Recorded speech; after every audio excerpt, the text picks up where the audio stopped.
Yo, what's going on, E7 fam? I am Sue, and in this one, we're going to talk about the August 6th balance adjustment preview that was just shown this morning earlier over on Stove. Admittedly, I thought this was being shown next week, but they decided to show it off this week. It will be live on August 6th, so that will be for the main matches of the E7 WC as well as next season, so it won't affect the current World Arena season whatsoever.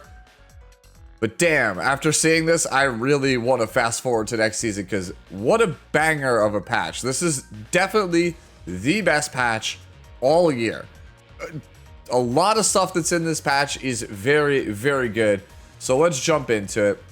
We're going to be talking about Specimen Says, Sage Ball and Cezanne, Conqueror Lilius, Lionheart Sermia, Commander Pavel, Twisted Eidolon Charon, Top Model Lulika, Festive Ida, Flan, Summer Break Charlotte, Mui, Lilibet, Sharoon, Challenger Dominion, and Inferno Kawazu. Note there are no artifact changes here. Anyways, let's just jump right into it with the first one, starting with Specimen Says. So currently, as Specimen Says exists on live, there's not really a whole heck of a lot wrong with the character conceptually.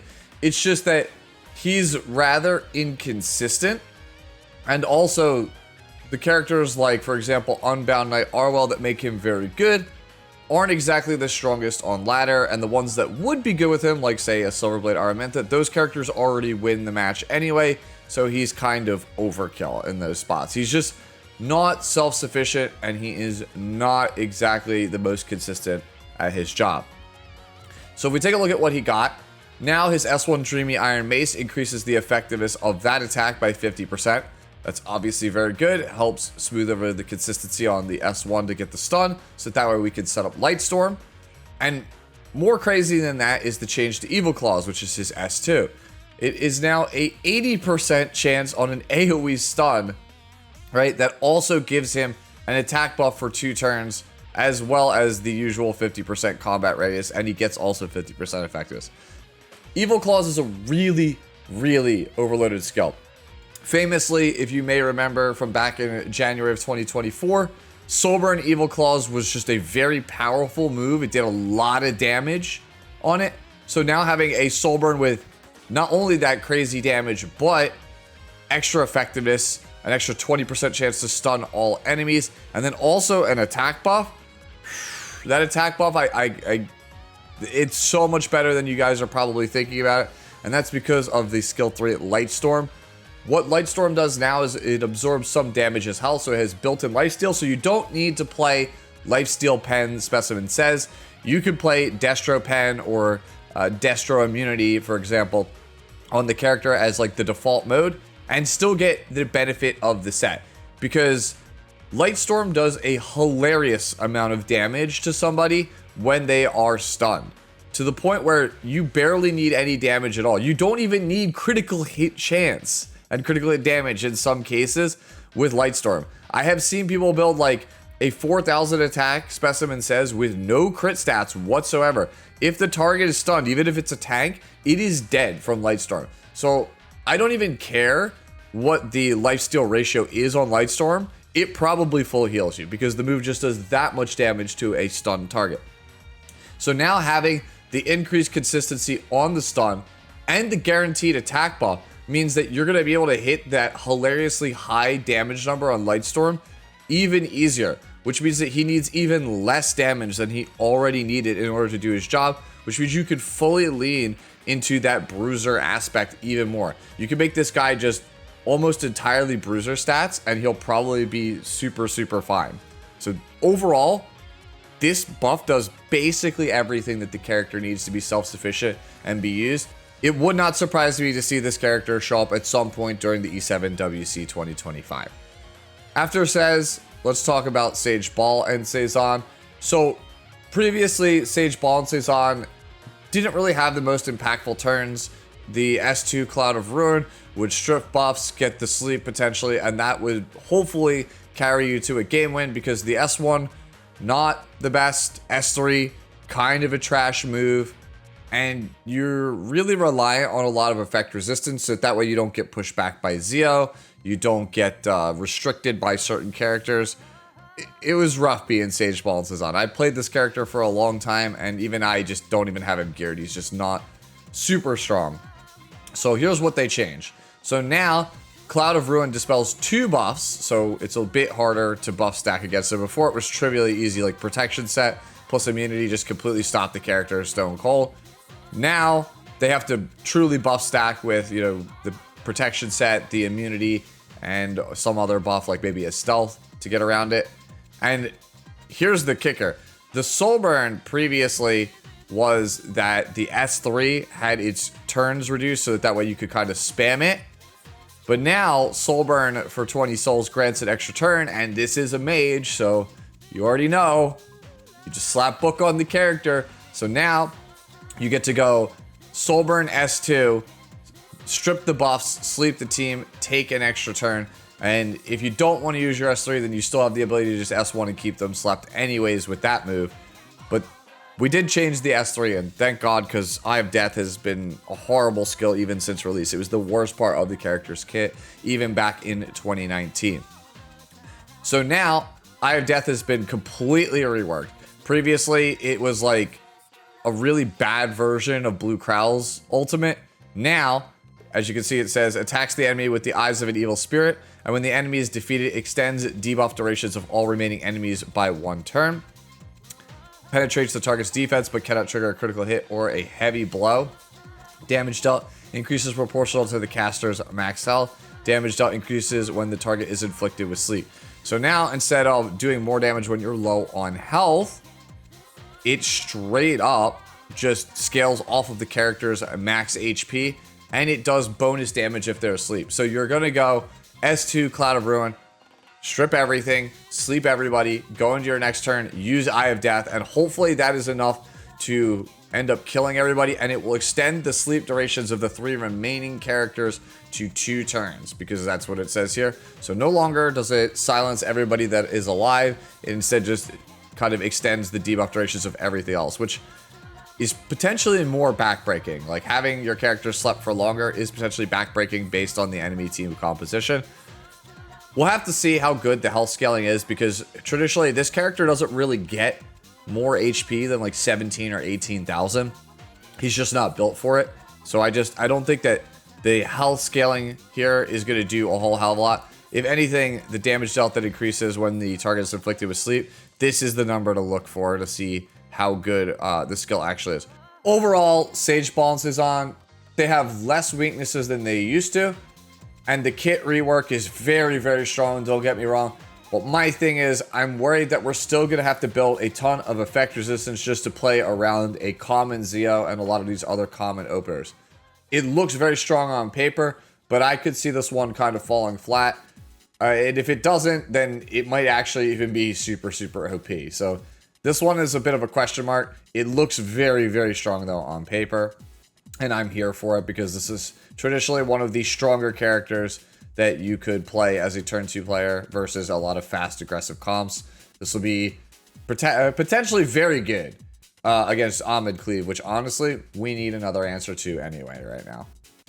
Next up is Conquer Elias, who was the bedrock unit for my account for the better part of like 3 years, I want to say, at this point.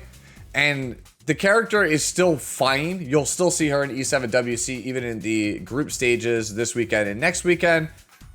It's just that she's outclassed by a lot of other openers that are out there, like your Lone Wolf Payros, your Newman Lunas, your Hellion Luas, so on and so forth. So she's just not as good. So she doesn't really need a whole hell of a lot, I feel like, to catch up to those characters, because she's already at least playable, just not super, super broken. So what they changed about her is her S2 cover. Instead of having the 25% CR pushback on it, you now just defense break them for 1 turn. And the Soul Burn for 10 souls, instead of just making it 2-turn redirected provoke, it is 2-turn redirected provoke to play around things like Sweet Miracle, Mediator Coeric, pseudo passive, things like that. But you also get to increase the defense break to 2 turns. And that's a lot more devastating than the 1 turn. Because 1 turn, based on tuning and speed RNG and things like that, it might not really be all that strong. but with 2 turns, it's pretty devastating. Now, the main thing that kind of made Conqueror Elias lose her spot is Lone Wolf Pair just being a significantly better tempo character. Some of these other openers just being better tempo characters, your Sea Phantom, Politis, so on and so forth. So to kind of compensate for that, now For Honor gives a 15% combat readiness in addition to the 1 turn buff duration reduction from your opponent's team, as well as granting vigor to all allies for 2 turns and giving her that extra turn. So I would say these are pretty much the perfect buffs for the character, right? She's now much more threatening with the S2, and the S3 gives her tempo so that way she could be in line with a lot of the other popular openers. Me personally, I'm going to be rebuilding Conqueror Elias. It's honestly a good feeling because this character is just very, very fun to play. It's a very satisfying character for me to play. So I'm overall very, very happy with these buffs. Speaking of very happy, my favorite character in the game, Lionheart Cermia, is up next. And this character is awful in the current state of the game. So I'm very happy to see her here on this actual balance patch. She is currently, I think, in the bottom 5 in terms of win rate in the game. So heaven knows she needed it. So the reason Lionheart Cermia is bad is twofold. 1, she has the worst base stats in the game for a warrior. She is a Pisces warrior. It is just absolutely abysmal. You have like 668 or like 670 defense, somewhere in that range. And you're like 110, 112 base speed. And then you have like 5,500, 5,600 base health, right? So just trash can health for a warrior. Like low end warrior is like 6,200. And she's got 56 on that stat line. And then for a defense scaler, like 668 isn't even that good. And then the speed is just all right. So your stats just suck. And the other thing is that you sometimes just randomly lose matchups because you use her S3. It'll trigger a Dragon Ride Senya or like a Blood Moon Haze passive, and you're going to just feel absolutely miserable. Thankfully, those characters, while still played, are not as common. So maybe with the buffs, Lionheart Cermia here is going to feel a bit better. Now, what they changed when you trigger Shine, which is the non-attack skill component of It's Far From Over, the thing that triggers whenever your opponent uses a dual attack, extra attack, or counter attack, you will not only get the defense buff increase, but instead of getting the ER, you will get immunity for 3 turns. Then 3 turn immunity is quite a lot, I should add, because a lot of things are buff duration loss. 3 turns is quite a lot. So things like Harsetti or whatever have you, with her S3, if they somehow hold it, that would not get rid of it, for example.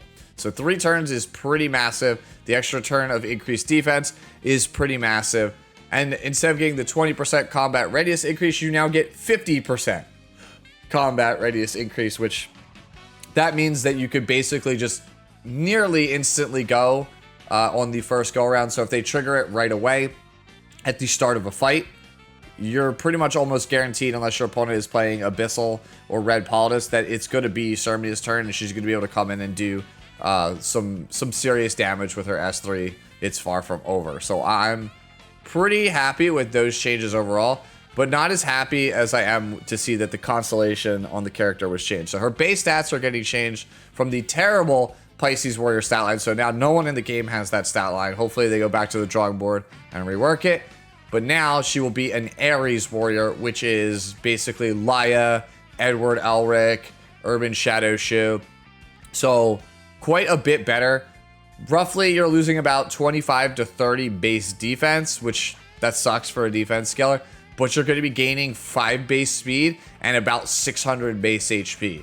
So even though the character's damage is going to be lower by default than it was in the past, I don't think that damage was the problem with Cermia. I think anybody who plays Cermia will tell you damage was never the issue.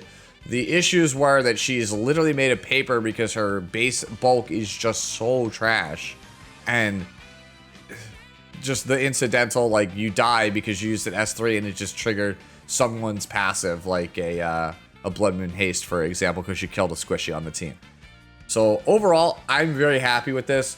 You're probably going to see Cermias that are, instead of going like 2100 defense, like 14.5k, HP, it's probably going to be like 2000 defense instead.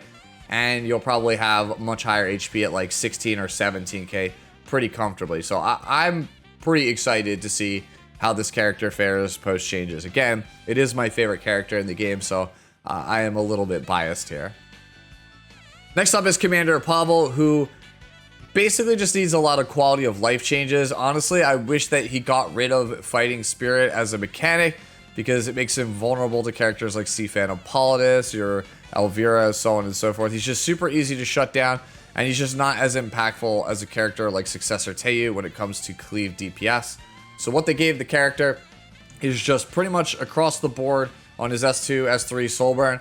All of these got their damage increased, and when you proc his S2, he gets increased combat readiness. Instead of 50%, he gets 100%, which means it's harder to kind of shut him down with characters like Abyssal Euphine or a Red Politis.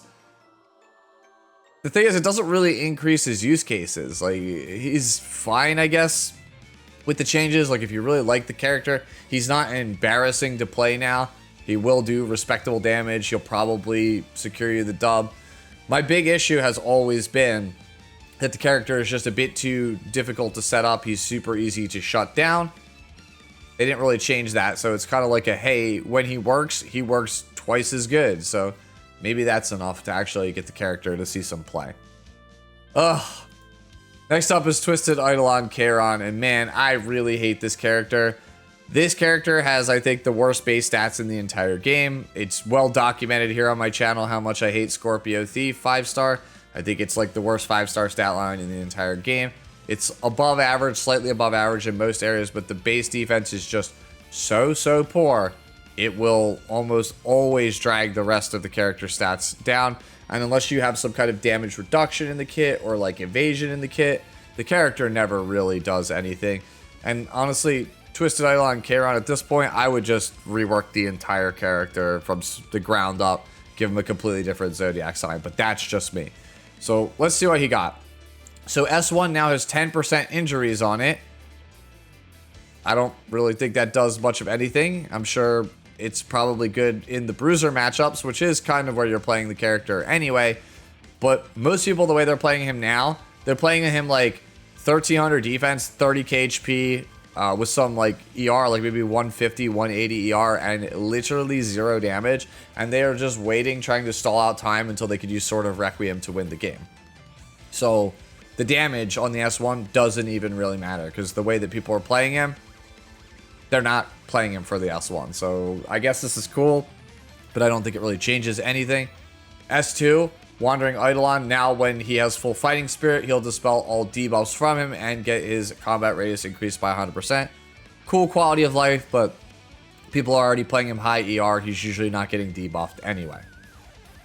And I guess the only like real change here is on Sword of Requiem, which says that now even if your opponent dodges, you get the fixed damage on them. So I guess this makes him a bit better against things like New Kid Auden, which is cool because honestly that character needs more counters. There's so few good ways to deal with dodge characters right now. It's pretty frustrating overall. You can't even like rely on Elagos because people can just you know, Harsetti is usually a thing where if you're going to be playing against New Kid Auden, Harsetti is in the match somewhere, so you can't rely on Elagos there. And then when it comes to just Elagos in a standard speed versus speed match, some of the evasion units like Afternoon Soak Flan just start in stealth because people have gotten wise to Elagos. So the more evasion counters we get, the better. I'm happy for that. I don't know if it's enough to actually make the character super useful. And then as you can see, when the skill's not on cooldown, when attack grants 30% damage reduction period, as opposed to 30% critical hit resistance, like critical hit damage reduction. So obviously that is a bit better. Overall though, he's like the same character. I don't think anything really changes, and that sucks. Like they've changed this character like 3 or 4 times. Like the idea behind the kit is cool on paper. In practice, it's just not a good kit. Like it's just not good. I would rather they just go back to the drawing board and try to make something new with the character, because this just ain't it. And I honestly, I feel bad for Kairon fans, because the people who like Kairon just want to play Kairon. It doesn't really matter what the character does. They just like Kairon. So just rework the character and make him something that's not this like, you know, laughing stock of a character. He literally has to be built like a tank to be played as a damage dealer, and you have to just sit there and wait for a long time, and maybe then you get to win the game for free. Like even red lobbies, which is the format that we play sometimes on stream, where it's meant to be just like, you know, fun low tier games. Like you play like really bad characters, we ban out most of the OP characters. You can't even play Twisted Eidolon Keiron there because the character just doesn't do anything until he gets his I win button. So like it's not even fun or interesting. Nothing about this character's kit is good, in my opinion. I would just, you know, throw it away and start over. Next up is top model Luluka. So top model Luluka has impossible gear requirements in her current state, and she just doesn't do enough damage, I feel like, against super tanky characters in order to be impactful. So now they changed the S1 Energy Blast, the 40% chance to get an extra attack with the same skill. Before, it only worked on your turn. Now it works on any turn, so I guess off dual attacks. Nobody's playing this character on counterattack. Like, don't tell me you're going to be playing counterattack top model Luluka. That's just, the character does not have the stat line to support it. If you're going to try, let me know down in the comment section below. Like, just challenge accepted. Just do it. I would love to see somebody take advantage of this, but this is all basically a nothing burger when it comes to the character. The big change here is on the S3 Demolish. It now has this clause that says, when the caster's speed is at least twice that of the target, penetrates the target's defense by 50%. Sure, I guess. I mean, soul burning it, I guess, might be alright. Maybe it gets there, but even if you are double Boss Arunca's speed, I don't even think this kills Boss Arunca. Maybe I could be wrong. Who knows? I said that about Blue Kisei, and then Blue Kisei absolutely just shredded through my Boss Arunca. So maybe it's possible. I just don't think this does much of anything. For the like 6 people that can actually gear top model Luluka, sure, I guess this is a change. But I guess once again, Luluka fans will probably be disappointed in this one. It sucks. It's a really cool character. Even I have one that I would like to play. It just can't realistically gear the character. The character's gear requirements are just too high. I wish they kind of did something to address that rather than just say, oh, hey, yeah, what if we give her just random defense pen in a post-Illinav world? After that, we move on to Festive Ida. So this character basically needs to be completely reworked. Otherwise, she's just going to remain some gimmicky anti-cleave character. And lo and behold, that seems to be what they did. So her S1, instead of having a 75% chance to blind, now has a 40% chance to stun. And if the character is stealth, it's actually a 65% chance to stun, which is kind of insane. 2/3 of the time you get a stun on your effectiveness, like fast character. That seems good to me. Then they changed the passive skill. It's okay, it won't show. So basically when you're knocked out of stealth, you get the shyness buff. And when you take an action, when you have shyness, after that action resolves, you will use expected outcome. So they changed the way that that works. Previously, it would dispel 2 buffs from the enemy, then push them back 50% combat radius, and then defense break them for 2 turns. So now what it does is it just pushes you back by 50% and deals damage based on Ida's max health, which is fine because the character actually has pretty good base max health. She's the same as Witch of the Mare Tenebria. So the big issue is actually effectiveness, not necessarily the bulk. So overall, this seems like it'd be good for the purposes of dealing more damage. The decreased combat radius by 50% is the same, but obviously you lose out on the Dispel 2 buffs and the increased defense, which is, surprise, surprise, moved on to the S3. Let me give it a try.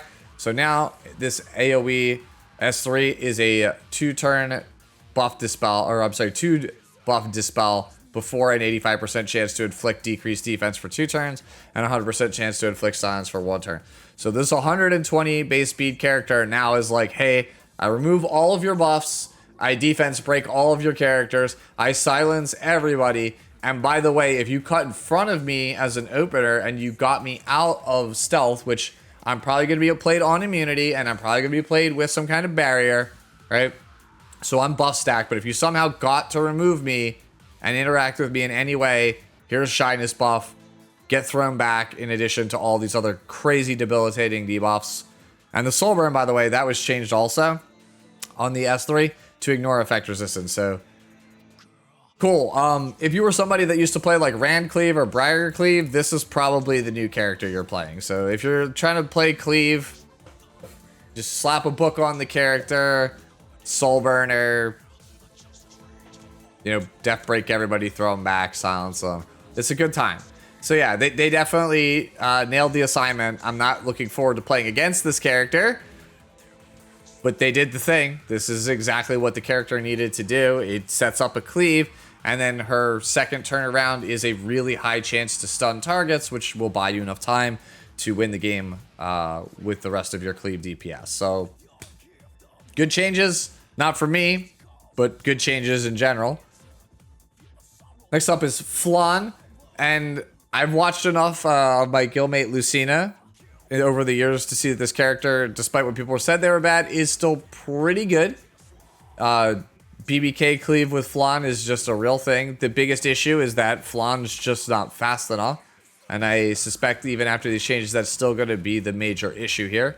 So her S1, instead of dispels 1 buff, now has a 75% chance to inflict decreased defense for 1 turn. So helps out your cleave DPS. And then her S3 now throws back your opponent's skill cooldowns by 1 turn, kind of channeling her inner blue Lua. And the cooldown was reduced on it.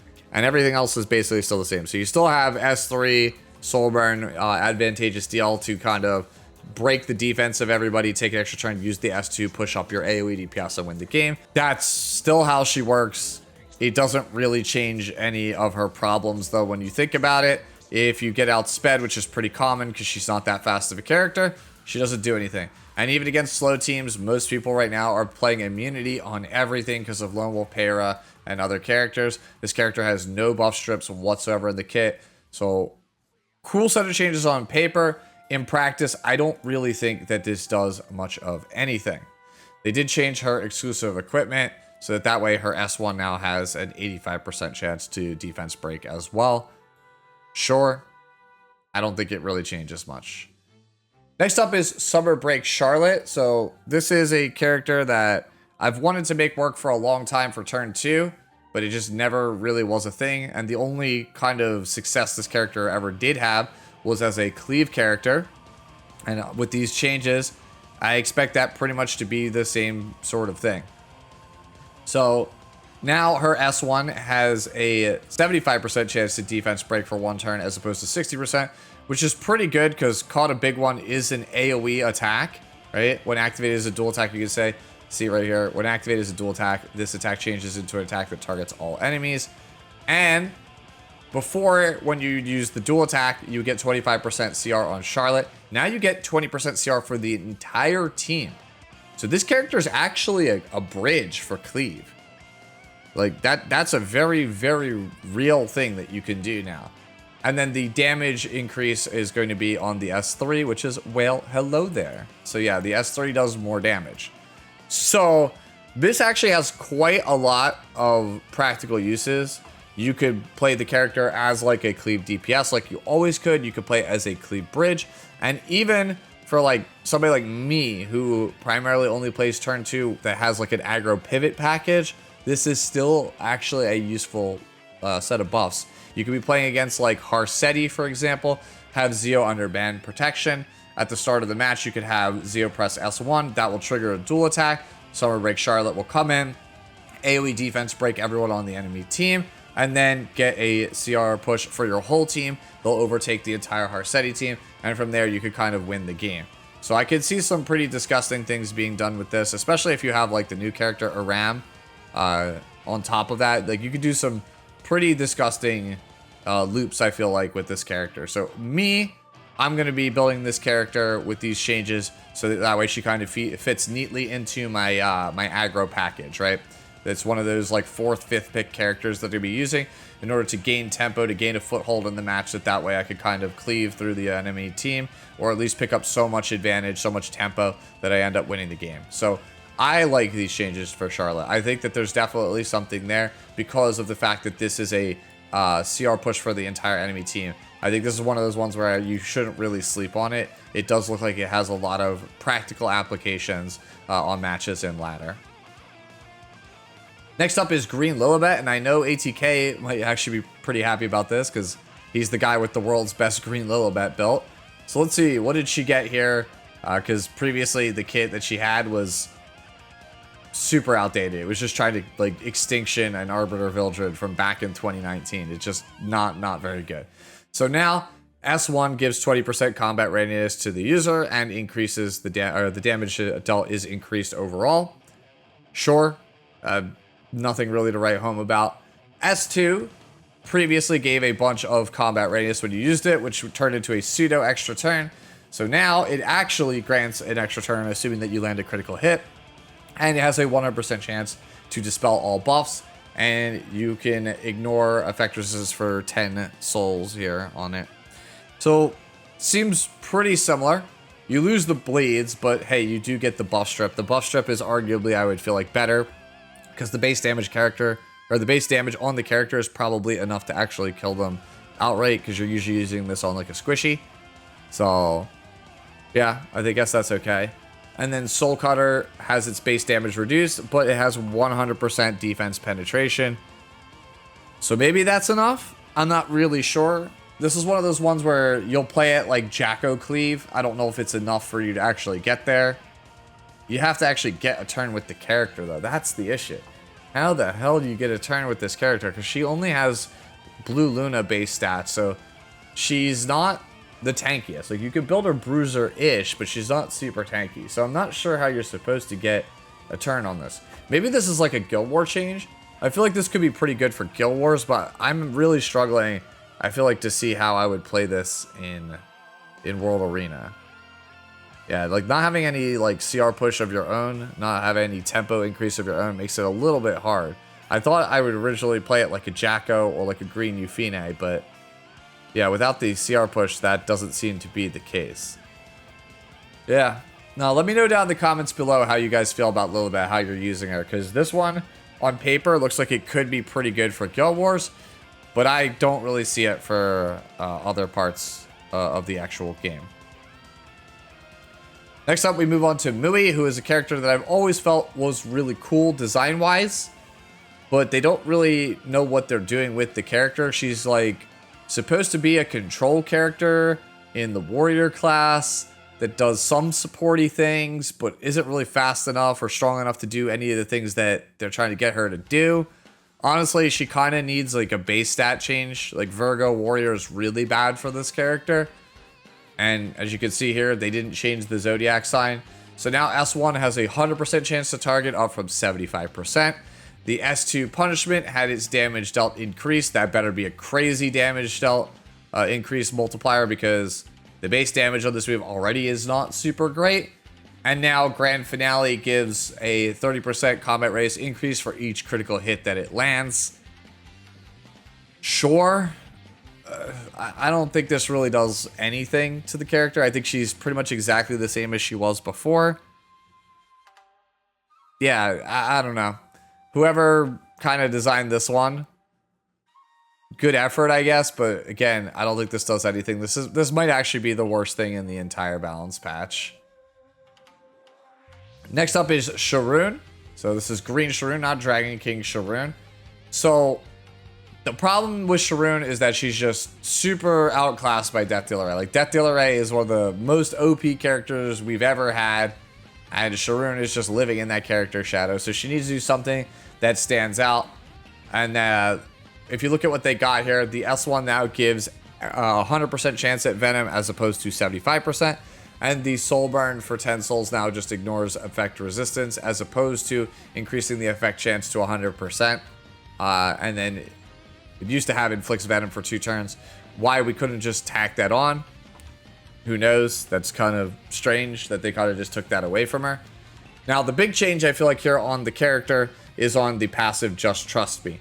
So, previously, as you can see, it says at the end of an enemy's turn, for each buff granted to an enemy, has a 5% chance to increase the combat radius of the caster by 20%.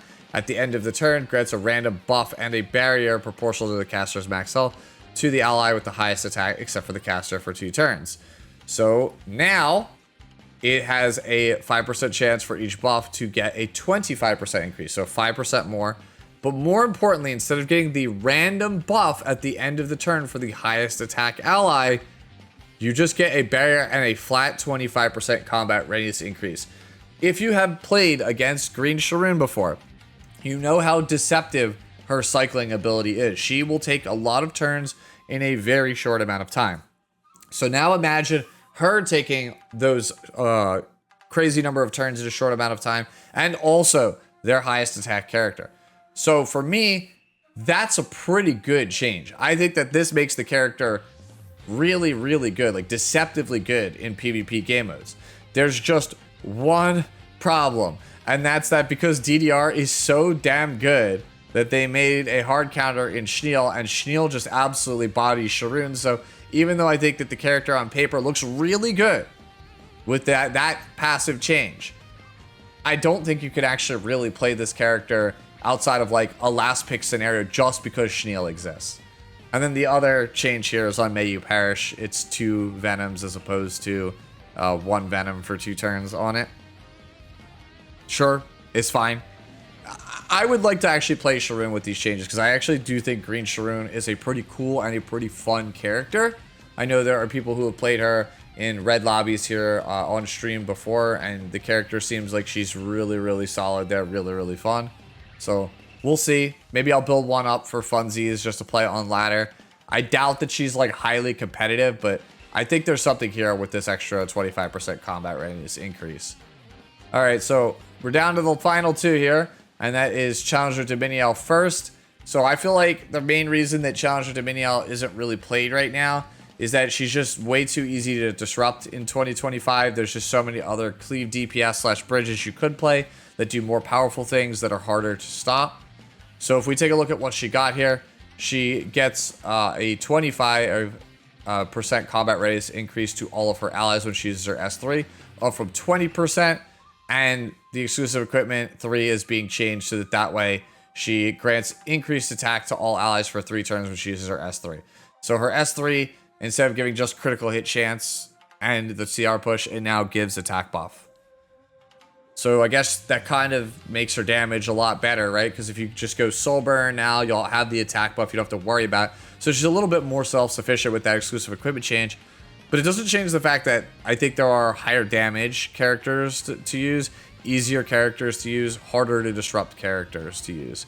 So it's a cool idea, but I just don't really think this does much of anything. I think if you're just like a memer or you want to relive the glory days, maybe this might be super helpful to you. But as it stands, I don't think this really does much of anything. Most people were already just playing Challenger Dominiel with an attack buffer anyway. Now you don't need to do that, but it doesn't really, again, fix any of the issues that the character actually has.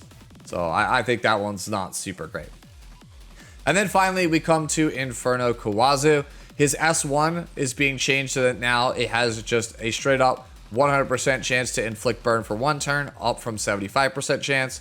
And when the caster is granted Vigor, instead of increasing the effect chance by 25% and giving you an additional burn, the burn just ignores effect resistance, which is surprisingly a very good change for this character.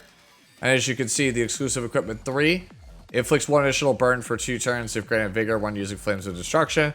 So I wish this was kind of baked into the actual kit, right? Because you usually want to keep the immunity exclusive equipment on the character. You don't necessarily want to give that up for this, but it might actually be worth it. So the reason why this is pretty good is obviously 1, Conqueror is getting a buff, so that's going to be an easy way for you to get Vigor with Inferno Kawazu. It's just a nice 1-2 combo. But I think what most people who will look at this are probably forgetting, Jealous Strike Soulburn is for the cost of 20 souls, take an extra turn. So if you can get souls on this character, right? If you can get 20 souls on this character to start, and you could somehow get Vigor to trigger in the matchup because your opponent used an AoE skill or you're on Conquer list, it is very easy for you to just go Soul Burn, Jealous Strike, and it doesn't matter what character you are. You're just going to take this burn and then the second burn here, right, from the exclusive equipment. That's 2 burns off the rip. And if you have Vigor, your S3 already ignores ER on its burns and then detonates. And we are currently in a frenzy state where burns do 50% more damage. So it is very, very possible, if you start with 20 souls, that Inferno Kawazu with this change can soul burn S1, give an unresistible burn to your character, and then press S3, and that's 2 more. That's 3 minimum, possibly 4 based on the EE. That's 2 turns, and that just goes pop. You're just gone. So I think this is actually something. I know a lot of people probably overlook this, but ignore ER on an extra turn S1 that goes right into an S3 that does huge damage to any target with a burn and probably just outright deletes them. I think this is something. Maybe for only Guild Wars, right? Inferno Kawazu used to be a staple of Guild Wars about like 2 years ago. So maybe this is something. I'll try it. Like, I've always liked playing Inferno Kawazu, especially for Guild Wars. I think, again, there is something here with this kit. But let me know what you think about these changes for Inferno Kawazu down below, as well as anything else that we talked about in the balance patch. Overall, I think this is not the best balance patch that we've ever had, but it's definitely the best one this year. I would compare it to the balance patch that buffed Mort. That one was still a little bit better, but this one still has a lot of impactful changes. I think it will make for a very exciting Epic 7 World Championship 2025 environment. So yeah, I'm here for it. Again, let me know what you think about it down in the comment section below. And as always, enjoy the rest of your day, the rest of your week, and I'll catch you in the next one. Later now.